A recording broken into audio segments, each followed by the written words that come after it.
height difference in the podium there. So I want to thank Bianca and Rafa and the IAB for hosting me today. It's a privilege to be here. It's a great crowd. It's a great conference. I'm excited to see what I can learn today from the rest of the speakers and from you all. So, you know, for anyone who might have been marooned in the Andes, we have a new president in the United States, and his name isn't Bush, and he can actually pronounce the word nuclear. So these things are all very exciting to us, and I hope for you as well. So I actually want to start off with this slide. We did a little look at, in the Razorfish view, what are some of the most popular brands, most explosive brands and products that have been launched in the last 10 years. So hopefully all of these are super familiar to everyone in this room. You know, American Idol, probably the most influential television show in the history of the medium. YouTube, 20,000 videos uploaded every minute. Wikipedia, the most popular free site on the internet. Incredibly powerful brands. 221 million devices sold that are preceded by the lowercase I, iPhone or iPod. Incredibly powerful, right? And part of our culture. And I'd like to suggest, though, that an even more popular brand has been launched even more recently. And it's this guy.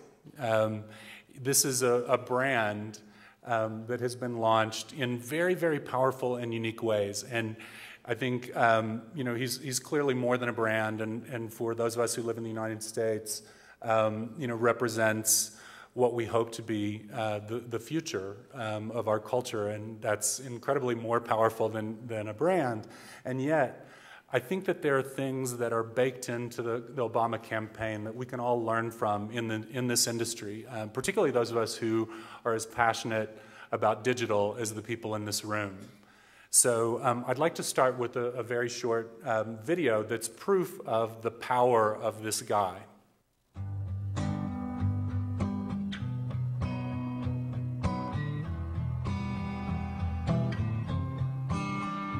It was a creed written into the founding documents that declared the destiny of a nation. Yes, we can. It was whispered by slaves and abolitionists as they blazed the trail toward freedom. Yes, we can. Yes, we can. It was sung. It was sung by immigrants who struck out from distant shores, pioneers who pushed westward against an unforgiving wilderness. Yes, we can.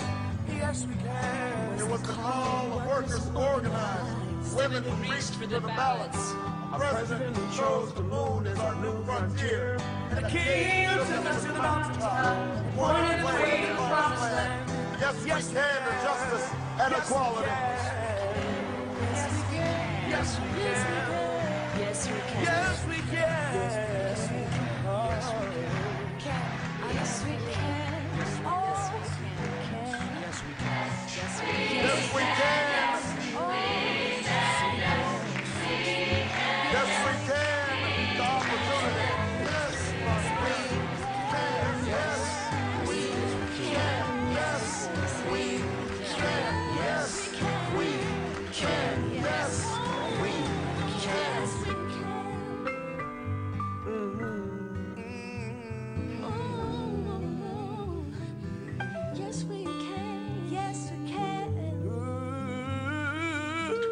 can. Yes, we can. Yes, we can. So I suspect that everyone in the room saw some variation on that video that was produced by a friend of mine, Jesse Dillon, who happens to be Bob Dylan's son. And I think what's fascinating about that video is that there was the professionally produced video, which was featuring will.i.am, but there were literally tens of thousands of variations on that video that were done by normal people, sitting at their piano, playing the guitar, singing a cappella choirs in church. And this is a phenomenon, right? The use of the web in fundamentally new and different ways. And I'd like to suggest that, again, baked into what Barack Obama and his team accomplished is a very motivating principle for us. here in Mexico and in Latin America in general. This is a time when we all of us in this room need to believe that yes, we can, right? The digital spend in this market is not sufficient, and it needs to change. And I think the people in this room are the people that are going to change it. And I'd like to spend the rest of my time suggesting why I think that this is the case. So today I'm going to go over basically, I think, 7 principles that were inherent in the Obama campaign that I think are relevant for all of us in this business. I'm going to make a point about advertising in Latin America and Mexico and why I believe it really needs to change, and I mean change pretty quickly. And I'm going to look at some projects that we're doing here at Razorfish in Latin America that I think are kind of proof points for some of those ideas. So, super familiar face, you know, and for us, again, in the United States, there were a lot of differences between this guy and the status quo. He was young, he was charismatic, he was intelligent, he happened to be black, and he was fundamentally digital. I don't know that you guys remember all the controversy around the use of his BlackBerry during the campaign, but this is a guy who can't survive without a BlackBerry, right? That is different. And I think that there are 2 kinds of people in the world. There are those kind of people like him who can't survive without their BlackBerry, and there's everybody else. And I think the world is heading toward him and away from everybody else. So this is a very powerful, I think, realization for us. And you know, his message, right? Lord knows, did we need this message? We needed to change. And it's good to see that these things are actually transpiring now in the United States. But I think the beauty, from an advertising point of view, the beauty of the message was that it was really simple, right? It was short, it was viral, it was motivating. It's great advertising, right? You know, it can be, you know, an entire set of planks in the platform can be comprised in one very simple word that people could really rally around, and that is important and it's different. So the other thing that was different was his budget, right? And I'd like to suggest that this is the first big learning for those of us in the digital business, right? Digital media was at the core of this campaign, and the budget was sufficient to deliver the ideas of the campaign, right? So his total budget about 566 million US dollars, 48% allocated to conventional media, and 6% to digital media, 6%. So I'd like you to all burn that little 6% number into your brains because we're going to discuss it again in a little bit. So 6% spent on digital media. Many, many brands are spending more, but we'd like to suggest that that's actually a powerful number to think about, 6% on digital. So the breakdown of the spend, right? So 7.2 at Google in paid search and 14 at Yahoo. He did a lot of digital brand advertising, which I think is actually an interesting idea as well. I'm going to show you some examples of that. And heavy use of social media, Facebook and MySpace primarily. And I think even more important than the money, because in fact, you know, some of the other folks in the campaign spent almost as much money. So the money itself, I think, was not the most unique aspect of the campaign. What was unique was his use of digital media. So I think that there were 7 core tactics. I'm going to try to break these down a little bit. So the first tactic was to really recruit digital specialists. So a very savvy staff built his strategy. So it was a heavy use of what we would call super geeks, right? So you know, Chris from Facebook and Eric from Google were central to the campaign and actually continue on as advisors to the campaign. So the first principle, if you're serious about digital, is make sure you've got specialists on board. The second one was he really was obsessively interested in findability, so putting the message where people were likely to get it. So, you know, putting content where people were actually looking for relevant messages. So you can see the search result here, where this was a search result for Clinton, right? And you'll see that Obama comes up very prominently within the search results for Clinton in a very relevant way. This happened to be during a time period when the war in Iraq was incredibly hot. And so not just messages in relevant places, but also very relevant messages to the time period and to the actual search. The second one, very interestingly, so you know, part of the key to the Obama campaign was his success with younger voters. And so he was actually the first candidate to ever use video games in meaningful ways to communicate with younger voters. So you can see a placement here for messaging actually within a video game. First time it's ever been done. Even more interestingly, so he did incredibly intelligent targeting, right? So he picked the 18 top games within the 10 swing states, the states that were sitting on the fence, and he advertised within those games in swing states. So not only using games, but using games in incredibly relevant and geo-targeted ways. Really, really smart, and absolutely never been done before.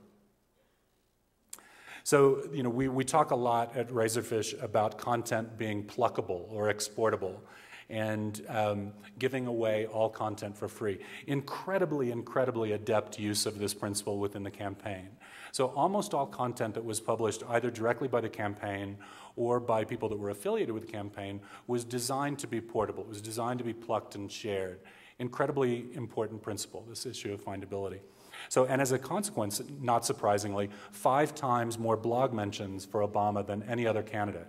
So this issue of actually making the content be easily ported to other people's spaces increased the amount of time that other people spent talking about him. The third tactic, be relevant to the audience. Incredibly effective principle here. So he had 30 specific communities within the people section of the site that spoke to very, very targeted communities: Hispanics, gays, women, Asians. Every relevant community had a relevant space on the site where they could connect with a campaign in very meaningful ways. A really new principle. So heavy, heavy use, as you saw from the spend earlier, heavy use of social media platforms. He was basically present on all social media platforms, either in communications that were directly created by the campaign or in communications that were created by friends of the campaign. Super, super powerful use of the social media platforms. The fourth one was really create engagement. So this was a risk. It was a giant risk with the campaign. So, and for those of you who've worked on retail sites, for example, one of the choices that you have to make early on in the festivities when you're creating a site is whether you actually require from participants that they sign in order to engage with the content. That's a kind of a giant point of no return strategic decision to make. So the campaign made the decision to actually require a sign-in in order to engage in any level of depth with the content on the site. Very, very risky, because in normal retail behavior, a lot of people will abandon that experience rather than sign in from the beginning. It turns out it was probably the biggest and best bet that the campaign made. So in requiring that sign-in, they gathered almost immediately 13 million qualified leads. So they built an incredibly powerful, huge database that they were able then to marshal in later phases of the campaign. Very, very important principle. The other one, and I would suggest maybe in fact the most important one with the campaign, was the issue of empowerment. There was a time period when in the United States you could not go to a party without getting accosted by an Obama person. I actually was one of those people, so I was part of the problem. But early on in the campaign, they identified 3 basic groups that they thought were going to be core to the campaign. The first group was the black community and the leaders in the black community. That was a kind of a no-brainer and obvious. The second one was Democrats who were had grown annoyed with the Bill and Hillary factor in the United States, so people who were just tired of the Clintons. And the third one, and you have to sort of imagine back to the beginning of the campaign, was the very first victims of the economic downturn in the United States.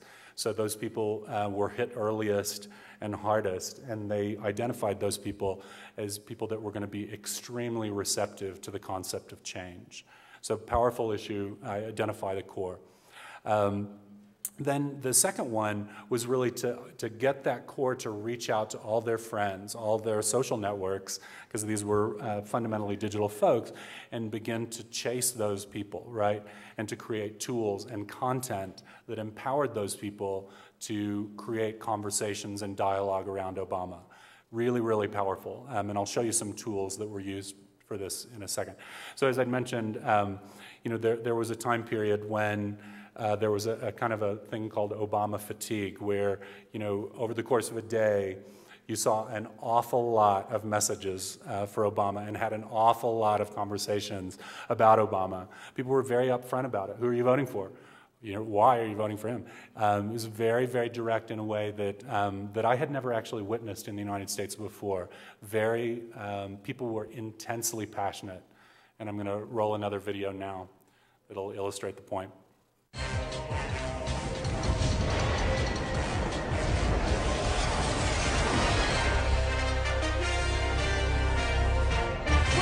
We now continue our coverage of the terrible aftermath of Barack Obama's victory, which has left Obama supporters across the nation with nothing to talk about. For an update, let's go to Jane Carmichael. Jane. Thanks, Andrea. For the past year and a half, thousands of Obama's most obsessive supporters have devoted their every waking moment to the Obama campaign. Last night, they were celebrating his victory, but today they woke up to the cold realization that they have nothing to fill their pathetically empty lives. This is Peter Kendley. For months, he has talked about nothing but Barack Obama, turning unrelated conversations in coffee shops, bars, and elevators into discussions about the Democratic candidate's vision for America. This morning, Kendley's roommate found him in an almost comatose state. Up until yesterday, he was so annoying that I wanted to kill him. Now I just want my old, condescending, Obama-obsessed friend back. So I was that guy on the sofa. That was me. And it felt good, actually, to be that guy. So one of the beauties of the campaign was this concept of tool creation. So the campaign was very, very good at building incredibly usable, simple tools that allowed you as an Obama supporter to feel like you were central to the campaign and that you actually had what it took to bring people into the fold. So, you know, very simple things like allowing these badging, creating badges so that you could badge your blog, badge your Facebook page so that you could, you know, show support for the campaign. Tools where you could invite people, you could send invitations very, very easily to events that you might be hosting or that the campaign might be hosting. And you could make that be really simple and easy to track. You know, event planning, actually, they had very scripted formats for events that you could create, down to talking points that you can cover, that made it very easy to do, whether you were a teenager or someone my age. Phoning tools. So, you know, really elaborate but easy to use tools that allowed you to actually call and either just try to get out the vote or raise funds, down to scripts that you can read on the phone. Again, this had never been done before. Ways to measure your success in your fundraising efforts, like almost all nonprofits have some variation on this, but you could sort of see how you were achieving your goals, and even compare yourself to other people who were rooting for the campaign as well. So sort of engaging people's competitive instincts. Getting out ahead of the smears. You know, this is not a phenomenon unique to the United States, I realize, but there was a lot of negative stuff that went on, always around any campaign, but particularly around this one. So rather than dignify these kinds of things by using mass media, you know, frequently what the campaign did was it nipped smears in the bud. So this was, you guys might remember this, so this was a horrible, you know, and ridiculous kind of thing that was pitched by negative campaigning, where they were accusing Michelle Obama of ordering caviar through room service at a hotel. And so the campaign continually got out ahead of this using digital media and saying, hey, it wasn't true, she wasn't even in the hotel. Everyone has an iPhone app, and they had good ones. I think the sixth one was this issue of rewarding the faithful. So if you felt like you were on the inside of the campaign did an incredibly great job about making you feel good about having made that choice. So this is a screen grab of the message that people that were campaign supporters got when Joe Biden was selected as the Obama running mate. I have to say it was incredibly surprising to get a text message from Barack Obama announcing this before it was even released in the media. So it made you feel really, really, really special. Direct access. So there's another message, you know, the constant use of digital media to keep people who are invited into the campaign abreast of news as it was emerging. Frequently, you heard about this stuff before it even appeared in the media, most often before it appeared in the media. So you really felt like you were on the inside track of a giant cultural movement. It was incredibly, incredibly powerful. And the last tactic, the issue of transparency. So this is something that's playing out now. Thank heavens that he's been elected. They were very, very aggressive and very progressive about making the campaign be transparent. So there were constant messages via Twitter that kept people updated to every development in the campaign. Now, now that Obama has been elected, he's using digital very aggressively to frequently bypass conventional media to get his message out, even when it runs contrary to what is likely to be received well in conventional media. So he's doing weekly addresses using digital. This is all non-urgent legislation is being posted for 5 days on the web, and comments are being solicited from everyone, right? Again, never been done before. Constantly posting where the TARP funds are going, where all in our current crisis, a novelty for us compared to you guys, how the money is being spent, and this is being tracked in almost real-time ways using digital media. Incredibly, incredibly powerful. So, a lot of these things, I think, now that he's elected, may have fallen away, into people's consciousness, and then, just really only moments ago, the campaign won a titanium lion at Cannes, which is sort of the cherry on the cake for what was an extraordinarily successful campaign.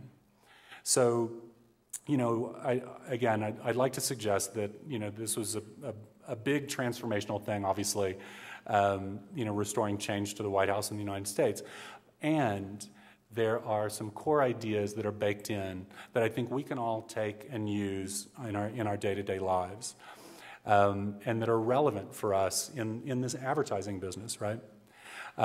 So these are the 7, and I'm happy to email this deck to you guys, to anyone that would like it. I will show my email address at the end, so don't feel free that you have to write all this down. But so advertising, I would suggest, at this stage in the history of the world, needs to be built by people who understand digital, fundamentally. It needs to be findable anywhere and everywhere all the time. It needs to be relevant to multiple audiences. I believe that the days of the mass audience, the one big idea, one big message, are dwindling. It needs to be built fundamentally for interactivity and for engagement. It needs to be designed to create and empower fans. If your advertising is not creating fans, it's a problem. It needs to be findable anywhere and everywhere all the time. It needs to be relevant to multiple audiences. I believe that the days of the mass audience, the one big idea, one big message, are dwindling. It needs to be built fundamentally for interactivity and for engagement. It needs to be designed to create and empower fans. If your advertising is not creating fans, it's a problem. It needs to provide rewards for the user. Increasingly, people need to feel like they get something out of engaging with your brand, with your campaign. And it needs to be socially conscious and transparent. And I would add specifically for this market, for you guys in Mexico, I'd add specifically an 8th thing. And it needs to be at least 6% of the total media budget, or it's not serious. So, the theme of the conference today is crisis, and I've lived part-time in Brazil for years, and so I'm familiar with crisis, and we're certainly in the middle of a big one in the United States. And so, frequently when you're in the middle of a crisis, it's incredibly hard to think about the future, right? And I'm sure you all feel this. You hear it all the time, that when you're in a crisis, when you're panicking, let's just stick to what works, right? We should all be happy that we just have a job, right? I'd like to suggest, in fact, that now's the time that is most ripe for change. So, you know, this is a chart from the United States. So this is the percentage of United States homes that are watching network primetime TV. So this is the slide that I show when I have a lot of TV people in the audience and they all dive under the table. It's clearly different here in Mexico and in Latin America generally. There's a different dynamic at play. But I'd like to suggest that there's something here that we should pay attention to here and think about hard, because you have to either believe that this is a market that's never going to change, or you have to believe that some variation of this is headed your way. So maybe Latin America, maybe Mexico is immune to that chart. Maybe it won't evolve that way. I would like to suggest that there's no other market in the world where this is not happening. So it's conceivable that it won't happen here, but I doubt it.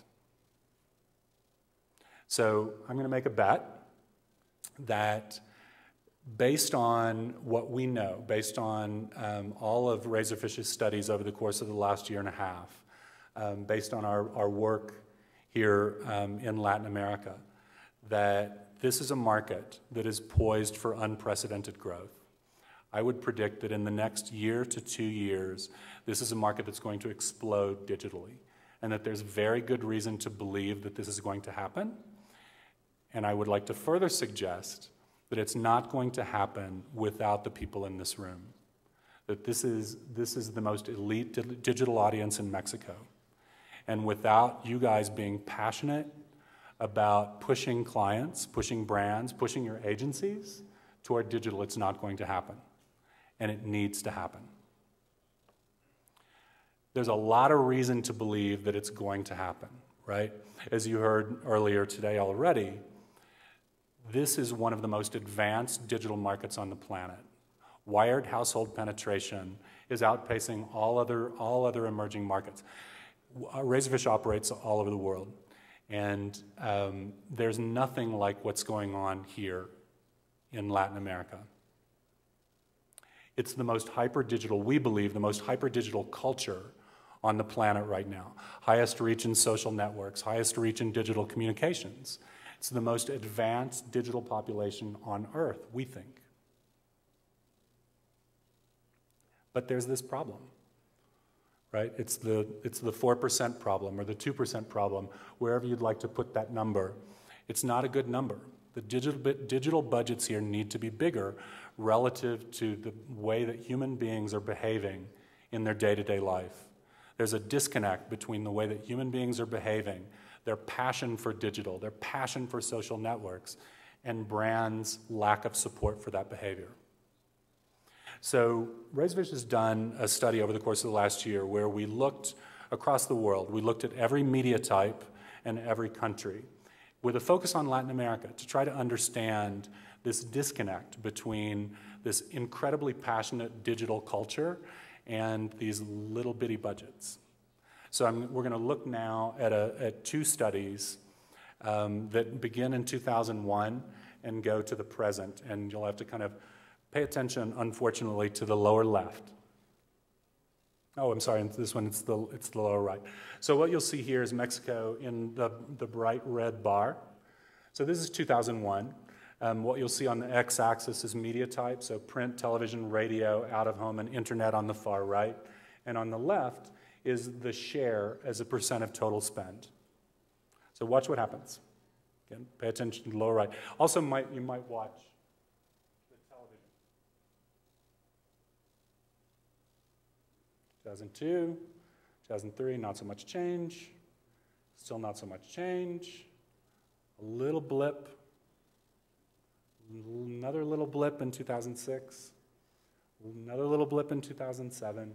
Watch the UK really breaking out, 2008. And here we are. So this is problematic, right?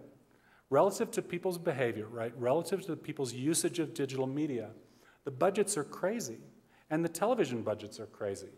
These things are out of whack. They're out of kilter compared to the rest of the world. It's a problem. It's nuts. So let's look now at another study. So this is the evolution of internet spend per online household. Here's 2001. Again, pay attention to the lower left. Mexico is obscured, unfortunately, by a bunch of type. You'll see it start to emerge. So on the x-axis here is the internet share as a percentage of total media spend. On the y-axis is internet household penetration. 2001. 2002. You'll see Mexico pop out here in a second. There's Mexico. 2004. Watch the UK. UK's crazy. 2006. So here we are, 2007, roughly 20% or so household penetration. And still, look at the internet share, very, very low. 2008. 2009. So again, you see Argentina and even Brazil actually. So you're not alone. This is not, Mexico is not out standing in a field. This is a problem in Latin America. There's some unique dynamics here that need to be dealt with. But this is to me, I'm a glass half full guy. So to me, this is a huge opportunity. It's a problem and it's a huge opportunity. So in our belief, in Razorfish's assessment, the problem here is that Mexico and Latin America are stuck in an old media rut. There is an extraordinary reliance, dependence on conventional media here. And this is something that needs to change. Again, I'd not be saying this if I didn't know, if we didn't have the facts that would back up the idea that this is the most digital population on the planet. It's something that people want. And it's something that brands and agencies here are just not giving them. So and it's an even bigger problem because the gap is getting wider, right? So again, relative to the rest of the world, brands are spending roughly $180 per internet household to reach that household. Here they're spending $21. This is a problem. And it's something that, again, I believe that, yes, we can. We have to change this, right? If it's not us who's going to change it, no one is going to change it. So, again, just to be really clear, I believe, Razorfish believes, that this is the biggest growth market on the planet for digital. People want digital. They're passionate about digital to an extent that's unprecedented in the rest of the world. I believe that brands, that agencies, and that media companies are not keeping up, that they are wildly out of step with the way that people are behaving here in Mexico. And I think that the revolution is going to start with us. So, we've been working now for about 2.5 years in Latin America and learning a ton. And one of the things that I'd like to observe is that there is a brand here that's already behaving in the future, and that it's Terra, one of the sponsors of this conference. So Terra has been a great and challenging project. These are guys that don't have old media baggage, right? Most of the media companies here are dragging along a television station or a newspaper. These are guys that were born digital. They don't have those situations in their history. They're pure digital, right? This is a brand that fundamentally believes in the power of social. They were among our very first clients to actually aggressively talk about incorporating social into the experience. One of the very, very first, actually. They're available, they believe that the brand, that content needs to be available anywhere, anytime, and free. Also a relatively unique idea. And speaking personally, they're very experimental, and sometimes, in fact, it feels a little crazy. We at Razorfish have been very lucky. We've worked with most of the big media companies in the world, and I've had to learn to be very careful with our work with Terra, because you go to a meeting and you just sort of are brainstorming and you say something and you come back 3 days later and they've launched it. And so you have to be I've learned now to sort of be careful about what I say. So our first project was the Beijing Olympics, and it was basically a microsite for the Olympics, and it turned out, and it was a huge, huge experiment, giant departure from what Terra had done before, and frankly, what we had done before for other media companies. And it was an unqualified home run, I think. So almost 23 million people watched about 40 million videos, about 1.5 million of those via mobile, and 150,000 shared comments. So this put us at Razorfish in a bit of a hot seat because NBC is also a Razorfish client, and NBC was the primary sponsor of the Olympics. And Tara was proportionally significantly more successful in their use of digital than NBC was. So a couple of annoyed phone calls from NBC. The second project, and I acknowledge that Sonora is not available in Mexico yet, but it's the music site for Tara. So about 1 million songs are available there for free, playlists and social sharing.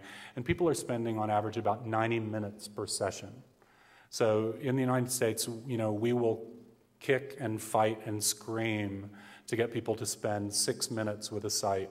People are spending 1.5 hours on Sonora. Extraordinary amount of passion for music in this market. And the project that we're launching in a series of stages now is really the mothership. So it's the overhaul of the homepage. When we began this project, you can see the way the site looked on the left-hand side. I have to say, it was one of the most unattractive portals in the known universe. It was just one of those problems that was incredibly hard to sort out. So many links, so many ads. In general, a terrible climate, both for advertisers and for users, virtually impossible to navigate. And our first exercise was a dramatic simplification of the homepage. And as you can see, the site on the right. And you'll be seeing in the next 2 to 4 months some substantial innovations that are going to be launched on the homepage that involve a really progressive integration of social media with the portal experience. So, you know, portals are a concept that I think are achieving their second life. And I think they're achieving their second life here in Latin America, largely because of the advent of a new class that's crossing the digital divide. And I think they're going to cross the digital divide into portals first. So I think this is a way in which I think Latin America is quite unique. So it's a big project. It's an ongoing project. We're just kicking off the second phase now, and I think we'll have some very interesting news to share over the course of the next 6 months about how this is changing. Terra TV, you know, who's spent time on Terra TV? You know, it's free. And it's great, and you can watch Desperate Housewives. You know, it's one of these things. You know, we also we built Hulu in the United States, and I have to say that I think again there are some innovations that are going on within Terra TV about the distribution of premium content in really powerful and unique ways that are more advanced than Hulu, and you guys should go check it out. So this is the checklist again, and I would suggest that, you know, for those of us in the business, whether you're on the creative side or the account side, the strategy side, this is a good checklist to use with your work. See if your work is actually doing this, because if it's not, there's probably an opportunity for you to think about it a little more deeply and push the work a little bit farther. So early on I made you a bet that I thought that this was a market that was about to explode in an unprecedented way in its support and use of digital media, and I was very serious. And this is our first announcement of this here in Mexico. Razorfish is coming to Latin America. We're going to put our money where our mouth is. We believe that this is the future. There are a lot of things that are going on here that are ahead of what's going on in the rest of the world, and we want to be in the middle of it. So we're opening in Brazil, in Argentina, and Mexico over the course of the next year. So, you know, as I said earlier, I think there are two kinds of people. There are people that are digital people, and there are people that aren't. And I suspect that everybody in this room's digital and has digital DNA. And you know, these are the kind of people that Razorfish loves to talk to.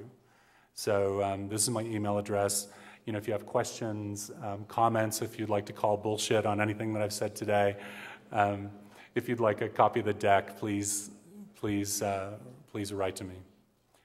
And thank you very much. And I think we have a couple minutes to take some questions.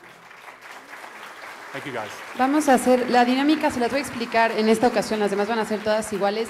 Hay 3 micrófonos, uno para cada sección.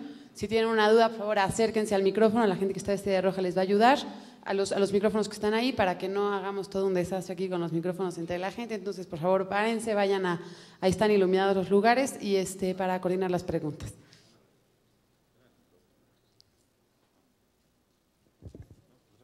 Hi, I have a question. When it comes to the very boring categories such as soap or toilet paper, do you think that you can also build fan bases and stuff like that and very engagement platforms? Or do you think that we should keep them out of it? I apologize. I was putting on my little translation device and I was hearing it in Spanish. I'll go again. I'll go again. Give me another shot. I'm sorry. When it comes to the very boring categories such as toilet paper or soap or something like that, do you think that you can also play the fan-based and engagement stuff, platforms and stuff, or do you think that there's really nothing you can do about it? Yeah, that's a good question, right? I mean, I wish that I personally had $1 for every client that's come to us in the last media and asked, hey, can I have a Facebook page, or what do I do with social media? You know what? I think sometimes the answer is nothing, right? You know, I'm old, and so I've lived through a lot of trends, and I'm not suggesting that social media is a trend. I think it's way more than that, and I think, in fact, probably, you know, it's actually a little underhyped, you know, in terms of its power. At the same time, I think you need to sit down and be reasonable about what you're trying to achieve with a brand, right, and a product. And sometimes it's not possible to have fans for toilet paper, I would suggest. At the same time, you know, if you look at what Dove did with soap, soap's not that far away, right? So, you know, there are, innovation is, in my view, most of the time hiding in plain sight. And every good idea that I've ever had came from spending time with customers out in the wild. And this is, I think, an underused tool in the toolbox. And I've consistently surprised myself at what you can discover about a product or a brand in terms of the way that it activates or engages with a consumer, even in a low involvement category. So, you know, I always start with consumer insight and see where that takes me. Hola, buenos días, Alfredo de Creative. Con tu visión, ¿cuál sería el pronóstico que va a pasar con las redes sociales y las luchas que hay entre más o menos Twitter, Facebook, Google, todas estas cosas que están pasando? Are they fighting? I wasn't aware that they were fighting. Bueno, no peleando. I haven't read the news. Leí algún artículo por ahí en Wired que hablaba acerca de Facebook está como que poniéndose un poco a la defensiva y aparte como que quiere abarcar más más mercado, entonces está como que atacando un poco a Google. Por ahí, por eso me refería un poco a ese tipo de batalla, ¿no? Yeah, well, I think, you know, look at social media is a brand new phenomenon. You know, just as Bianca demonstrated at the very beginning, you know, I suspect that the majority of people last year might not have raised their hands, you know, when polled about Twitter, right? This is you know, an insane, you know, Twitter has grown at something more than 1,000% in a year, right? 1,300, something like that, % in a year. This is, you know, who knows, right? You know, Razorfish was founded in 1995, and so we've seen a lot of these kinds of things happen. And so one of the things that I have learned is to not make big, broad predictions. From the guy who designed Pets.com, that was one of the biggest failures in the history of the web. You know, sometimes you don't know how this is going to play out. One thing I do know is that the social universe is going to segment itself, right? And it appears to me that there's plenty of space for the key players. They seem to have defined a value proposition that's different and unique, whether it's micro-content, micro-blogging in Twitter, or a much more deep and rich, I think, interaction that's possible within Facebook. So, you know, the beauty of the web is that another bet that I would make is that in 18 months there's going to be another Twitter-like thing that everybody's going to be talking about, and we'll all be raising our hands. So, you know, it's a very, very fast-moving space. That's a really bad answer, but Gracias. I don't think I know how that's going to play out.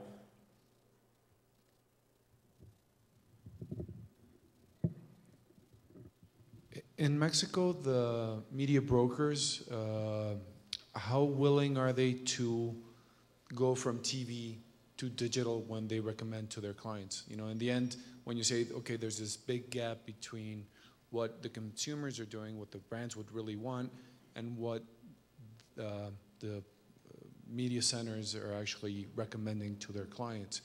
This gap, how willing are they to take that step? You guys probably have a much more informed answer to that than I do, and I suspect you feel the pain of it all the time. There clearly, from my view, from Razorfish's view, there are some extremely funky dynamics that are going on here, and a real disconnect, again, between the basic human behavior of everyday people and how they spend their time and the way that brands are behaving. And I think part of that is some very powerful television companies and some very durable and powerful relationships between the media companies and those television companies. And I think that's unique. This is a unique market. And you know, I think the good news is that, you know, the history is on our side, right? You know, in the not too distant future, all content is going to be digital content, and all advertising is going to be digital advertising. And in that world, the web is going to be more important than it is today, and certainly more important than it is today here. So I think it takes some militants. You know, it takes some people taking risks and having some wins. You know, Razorfish has been doing this for a long time. We were the first of the digital pure plays, and you know, at the very beginning, we spent a huge amount of our time just explaining what the internet was to clients, you know, back in the day. And so education is a lot of the answer, right? People need to educate brands about how people are really spending their time, and come up with really big ideas that are going to win and be great proof points for brands to take those kinds of risks. Because I realize here, right now, it probably feels like a risk. And so the only thing, in my experience, the only thing that gets people over that hump is somebody who's got cojones and is willing to come up with a big idea, and a client that's willing to go to bat for them. So I think that's what it's going to take.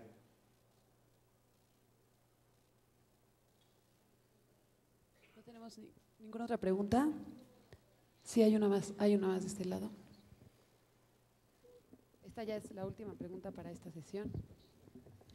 Hi, I'm Susanna from Unilever, and my doubt is, I'm a true believer of continuity in digital campaigns. So, is there a plan for the Obama's campaign to keep continuity and to keep the engagement in order to avoid a decrease in Obama's popularity? Yes, so they have this database, right? Yeah. And if there are folks in the room who registered, you know that you get a regular kind of a newsletter, you know, that keeps you tethered. And I think the challenge will be, as the administration goes on, to not cause a kind of fatigue, you know, for people to keep getting those kinds of communications. I have just observing my own feelings, you know, my own feelings about it. I'm getting, frankly, a little bored with it now because, you know, we're in the U.S., we're now in the thick of policy making, and deal making around some extremely complicated issues. And so I think the media has now engaged pretty heavily. And I think, frankly, the administration is a little distracted, more distracted than it was during the campaign when it had a fairly singular focus, which is to get elected. Now it's got a lot of cards on the table and it's playing a lot of them. So it's a much more complex game. So the simple answer, yes, there's a strategy in place, and I think it's unclear how it's going to play out over time. Thank you. Thanks.